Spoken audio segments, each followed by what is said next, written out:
Hi, this is Weldon again.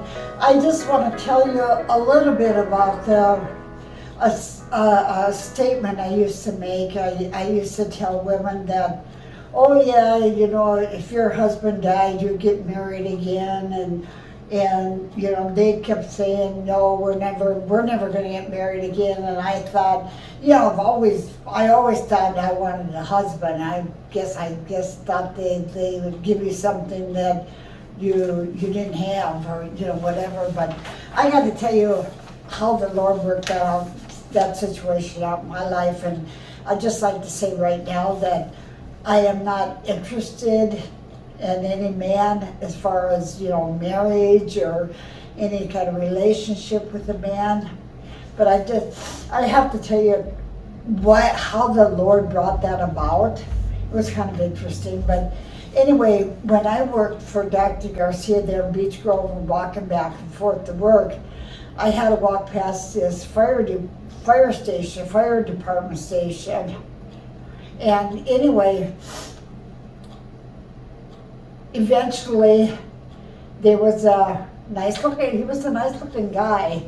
But anyway, he would be outside, and then when I walked past, he would wave at me, and I'd wave back, And this went on, and I don't know how long it went on, but then I'd see him out there mowing the grass, and he would see me coming, and he'd always be close to the sidewalk, and he would wave at me, and I'd wave back, and never even dawned on me, that maybe this guy was trying to get my interest. But it didn't dawn on me.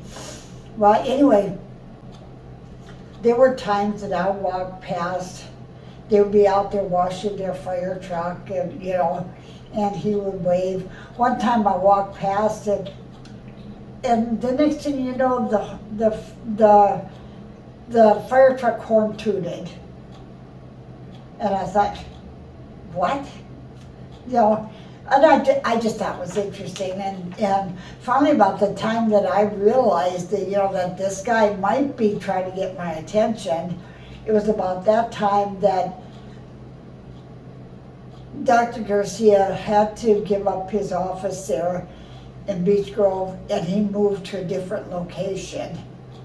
And then I did stop and talk to that man, and here I found out he was a smoker, which I would never, ever be interested in a smoker anyway.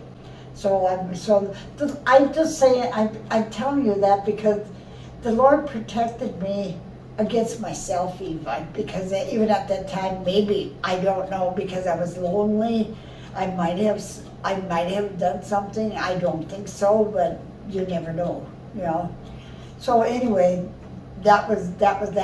But I just thought it was kind of a cute little thing to put in there.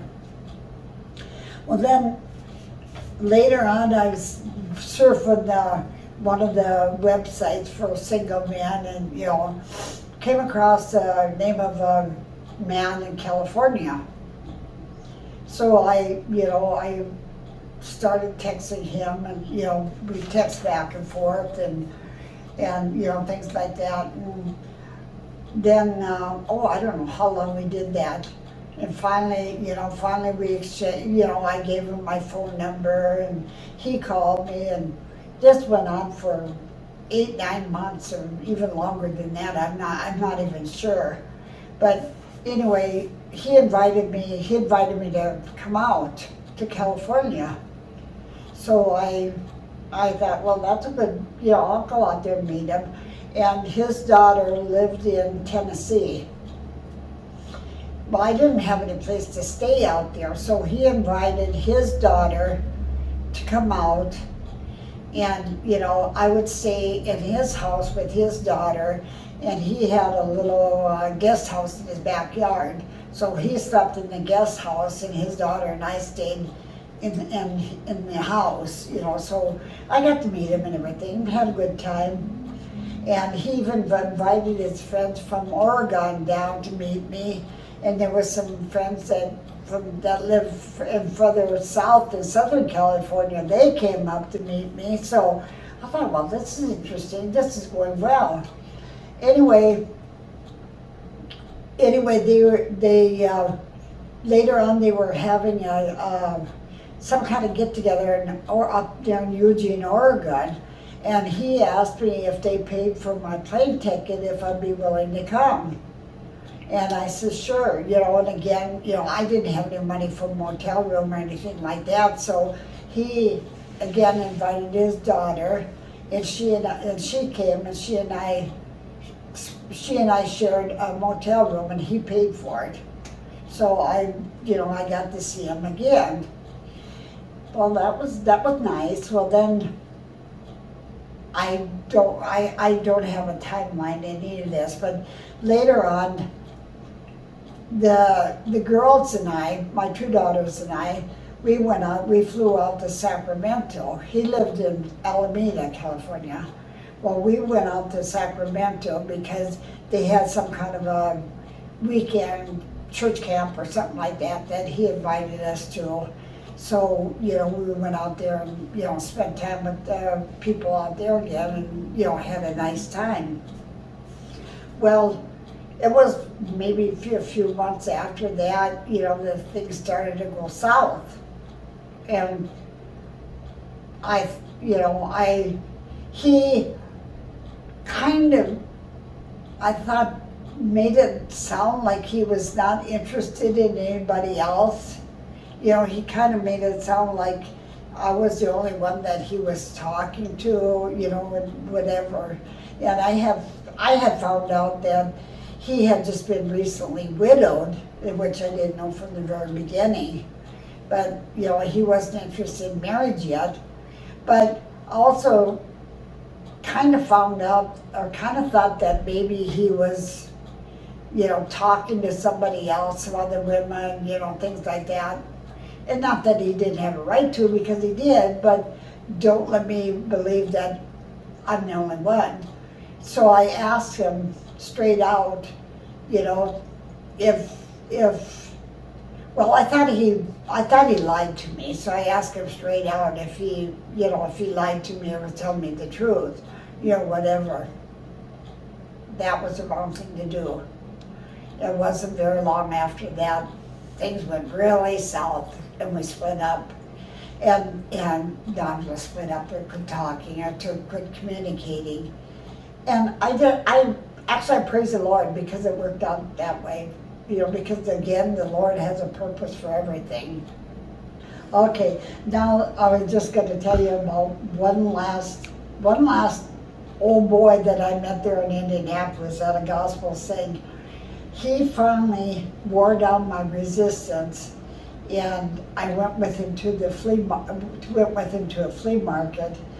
He was a nice guy. He said he was a Christian, and he went to a Pentecostal church, and so I thought, well, hey, this is working out really good. And he was really attentive to me. He took me out to dinner, and every week we would go someplace and do something, to a flea market, or we would go to his house. And he had a lot of really good old movies, and they were clean, good movies. But I could never understand, he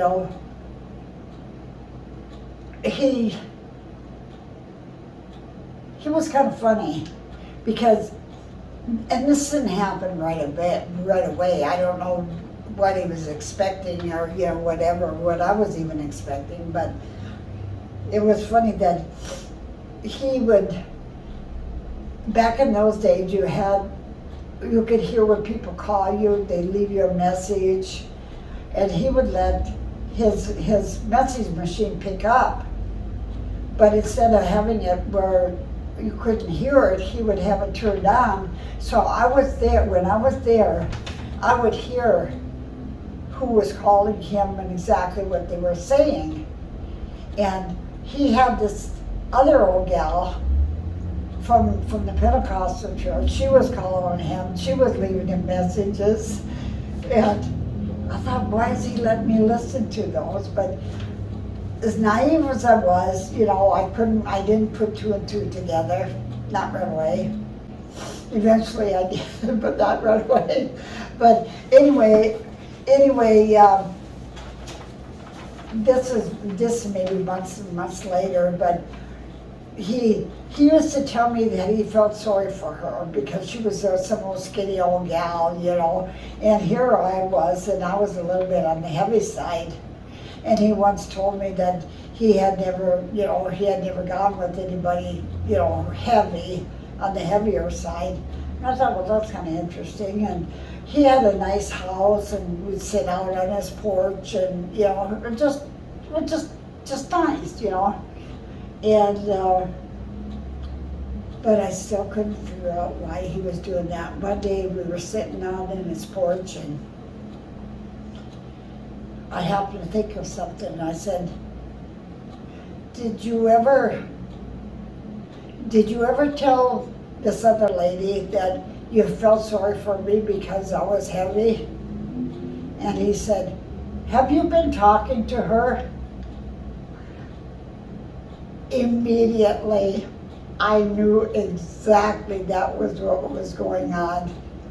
And it wasn't long after that that I started questioning him about, what he was telling me and things like that. And it went south quick. And I look back on it now, and it's just amazing, the way the Lord works, because I finally got to the point where the Lord wanted me to be, to not be interested. The Lord wants me alone. And right now I've reached the point where that's all I want to be. I don't want to be with any man. And I just want to close with